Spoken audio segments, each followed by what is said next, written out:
Hey there, it's Claudia Romero. I wanted to go over the assignment for week 4 with you. Thought it would be helpful if you could see how to approach it. So if you're in your detail course, you'll see under assignments that P3-5 says refer to the course syllabus and the book for assignment details. Using your AutoCAD template, create for this course, draw the objects in model space using the appropriate layers and engineering units. Upload your CAD.dwg file, and you'll also be uploading a PDF of your completed drawing using the C layout. Make sure you use the appropriate scale within your viewport prior to creating the PDF so that when I go ahead and grade it, I can see that it's at the proper scale. Again, use appropriate layers.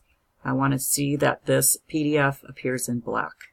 So we take a look at your syllabus for this week, week 4.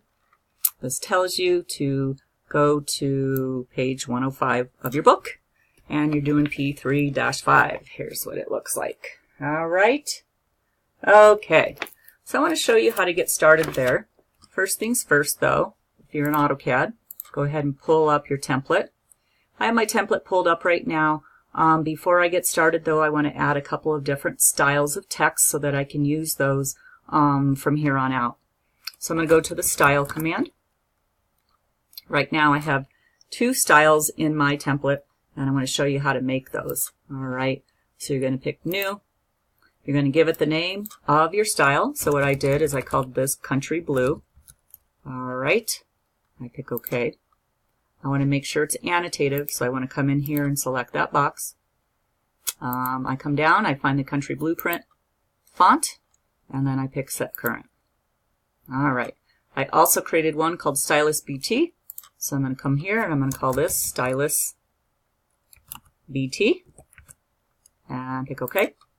I want to make sure it's annotative, so I'm going to turn this on or off. In both of those, I leave the paper text height at 0 because I'm going to specify my text height when I'm in my drawing. Under Stylus BT, then I find Stylus BT from the list. And there we are. I really like this one. It's a great preview. Pick Apply and Close. All right, so let's do a quick save of our template. Okay, we're going to go ahead and we're going to save this file as P3-5. That's what the book wants us to save it as. So P3-5. I already have that file in there, so mine's going to say, do you want to replace it? And I'm going to say yes. Okay. So coming over to the Home menu, I want to make sure that I'm using the proper layers. And the first thing I'm going to do is I'm going to set my layer current for property. All right, I am just going to change the color of that so you viewing it can see it a little bit better, but yours will remain blue. Mine is cyan. Okay. Also want to make sure that my units are set to engineering, which they are, to surveyor's units, and this precision. We did this in your template, but definitely make sure that that is preset before beginning. Okay. So what I'm going to do is I'm going to take this site plan and I'm going to draw the actual site plan first. Ooh, where is that? All right, so I'm going to draw those lines. And I'm going to use surveyor's units. Okay, so I'm going to begin in the lower left corner of that site plan using the line command. And I'm just going to pick a point here on screen. All right, before I do that, though, I probably should set my limits. So I'm going to go to the limits command. It says my lower left corner is 0, 0. Perfect. But my upper left corner is 1 foot and 9 inches. So I know that if I'm working with a scale of 1 inch equals 10 feet or 1 inch equals 20 feet, that I need to change my limits, which is my imaginary piece of paper. So basically take my scale and I multiply by the paper. According to this assignment, the book tells you, and I told you in your assignments, that we'll be using C-size paper, which is 22 by 17. So basically I take 22 times 10, because that's my scale, and 17 times 10.